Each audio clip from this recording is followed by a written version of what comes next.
इस नए एक्सप्लेनर में आपका बहुत बहुत स्वागत है।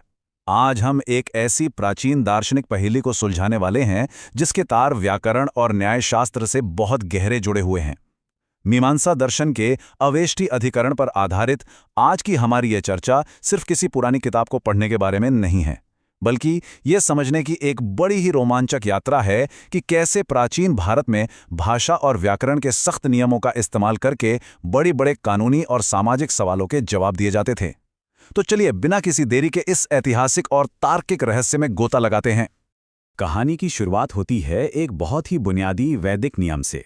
ये नियम कहता है, राजा राजस्वीयेन स्वराज्य कामो यजेत। आसान भाषा में समझे तो जो राजा संप्रभुता या स्वराज्य चाहता है उसे राजसूय यज्ञ करना चाहिए। अब यहाँ सबसे अहम बात जिस पर हमें गौर करना है वो ये है कि ये विशाल और भव्य राजसूय यज्ञ विशेष रूप से और केवल एक राजा के लिए ही अनिवार्य बताया गया है। सुनने में ये नियम एकदम सीधा और स्पष्ट लगता है ना? लेकिन प्राचीन ग्रंथों की दुनिया में चीजें इतनी सरल कहाँ होती हैं। और ठीक यहीं पर आता है एक बड़ा ट्विस्ट।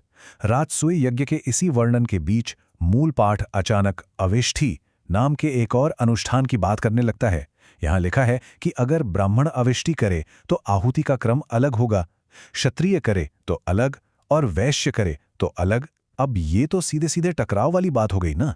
एक तरफ आप कह रहे हैं कि ये पूरा यज्ञ केवल एक राजा के लिए है और दूसरी तरफ अचानक ब्राह्मणों, क्षत्रियों और वैश्यों को भी इसे करने के योग्य बता रहे हैं। इसी छोटी सी विसंगति ने उस समय के विद्वानों के सामने एक बहुत बड़ा दार्शनिक सवाल खड़ा कर दिया, और वो सवाल था, राजा शब्द का असली मतलब आखिर है क्या? क्या राजा होने का मतलब किसी विशेष वंश या जाति से जुड़ा होना है, या फिर राजा वो हर व्यक्ति है जिसके पास सत्ता है और जो राजकाज चलाता है? आप सोच सकते हैं कि सिर्फ एक शब्द की परिभाषा पर इस पूरे भव्य यज्ञ का अधिकार टिका हुआ था। चलिए इस बहस के पहले पहलू पर नजर डालते हैं, पूर्व पक्ष का तर्क, यानी जो प्रतिवादी हैं उनका क्या दृष्टिकोण था। प्राचीन भारतीय शास्त्रार्थ की ये एक बहुत ही खूबसूरत परंपरा रही है कि सबसे पहले विरोधी पक्ष यानी पूर्व पक्ष की बात को पूरी निष्पक्षता से सुना जाता है।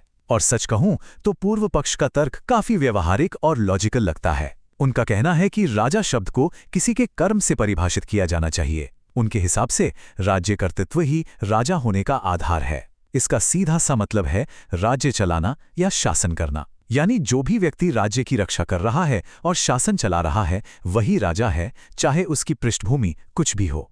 आइए पूर्व पक्ष के इस लॉजिक को स्टेप बाय स्टेप समझते हैं। स्टेप 1, शासन का काम ही एक राजा को परिभाषित करता है। स्टेप 2, सत्ता में कोई भी हो सकता है, चाहे वो ब्राह्मण हो, क्षत्रिय हो या वैश्य, कोई भी राज्य पर शासन कर सकता है। और इसलिए उनका अंतिम निष्कर्ष ये है कि कोई भी शासक राजसूय यज्ञ कर सकता है। पूर्व पक्ष के नजरिए से देखें तो अवेष्टि कोई रहस्य नहीं है, बल्कि राजसूय यज्ञ का ही एक नॉर्मल सा हिस्सा है जिसे कोई भी शासक कर सकता है। अब आते हैं सिद्धांति के व्याकरणिक निर्णय पर, जो कि इस पूरी बहस का स्थापित निष्कर्ष है। तो क्या मामला सच में इतना सीधा था? बिल्कुल नहीं।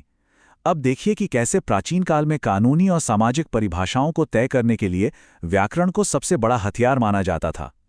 यहाँ हमारे सामने दो बिल्कुल अलग विचार हैं।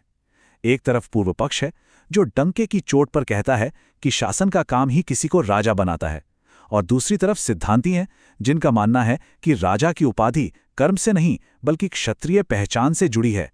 ये पूरी की पूरी बहस इस बुनियादी बात पर है कि उपाधि व्यक्ति के काम से तय होती है या उसकी पहचान से। इस उलझी हुई गुत्थी को सुलझाने के लिए महर्षि पाणिनि के व्याकरण का सहारा लिया गया। यकीन मानिए, यह किसी आधुनिक सुप्रीम कोर्ट की बहस से कम नहीं है, जहां एक एक शब्द पर पूरा मुकदमा पलट जाता है। इस व्युत्पत्ति को समझना बहुत दिलचस्प है। मूल शब्द है राजन, जिसका मतलब है राजा। जब इसमें यक प्रत्यय जोड़ा जाता है जो यह बताता है कि यह राजा का कार्य है, तब जाकर राज्य शब्द बनता है। इसका सीधा सा व्याकरणिक मतलब यह हुआ कि कोई भी इंसान राज्य मिलने से राजा नहीं बनता, बल्कि राज्य का वजूद इसलिए है क्योंकि वो राजा का काम है, यानी राजा पहले है और राज्य बाद में। व्याकरण के इस नियम को और भी पक्का करने के लिए एक बेहद अहम शास्त्र वाक्य का उदाहरण दिया गया। राजानम अभिषेचियेत। इसका मतलब है कि राजा का अभिषेक करें। अब ये एक छोटा सा वाक्य पूर्व पक्ष के पूरे लॉजिक में एक बहुत बड़े विरोधाभास को उजागर कर देता है। इसे ऐसे समझिए, शास्त्रों में राजा का अभिषेक करने का निर्देश है।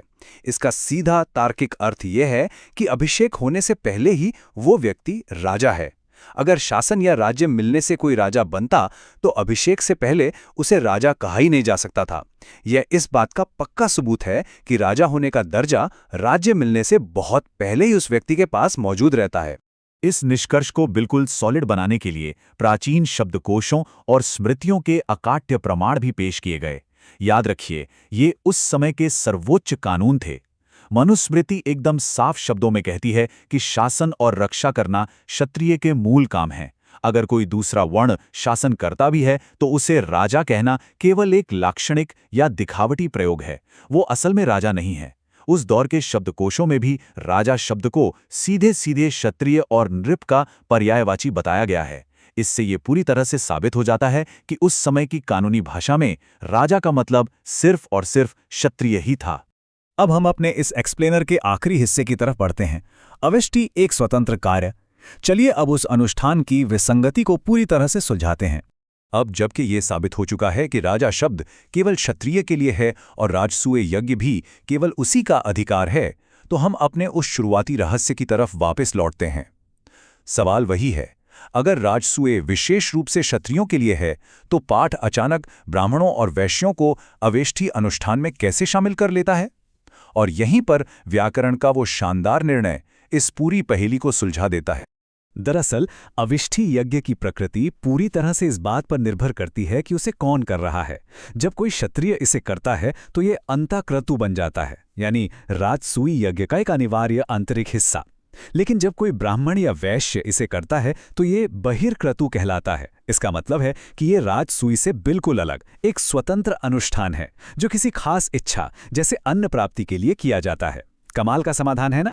और इस बात को सिद्ध करने के लिए भाषा की एक बहुत ही बारीक परत को उधेड़ा गया है। वो है शब्द यदि का इस्तेमाल। इस खास संदर्भ में यदि ब्राह्मण याग करे में यदि किसी शर्त या कंडीशन को नहीं दिखा रहा, बल्कि ये एक स्वतंत्र आदेश या विधि का संकेतक है।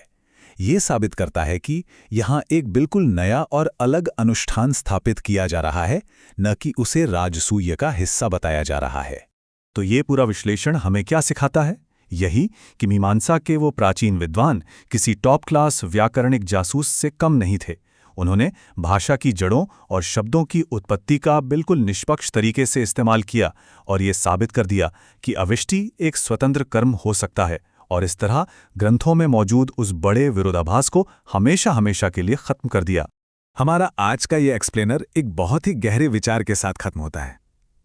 जरा सोचिए, ये कितना अद्भुत है कि व्युत्पत्ति और व्याकरण के इन जटिल नियमों ने प्राचीन न्यायशास्त्र और समाज के सबसे बड़े अनुष्ठानों की व्याख्या को किस तरह से आकार दिया।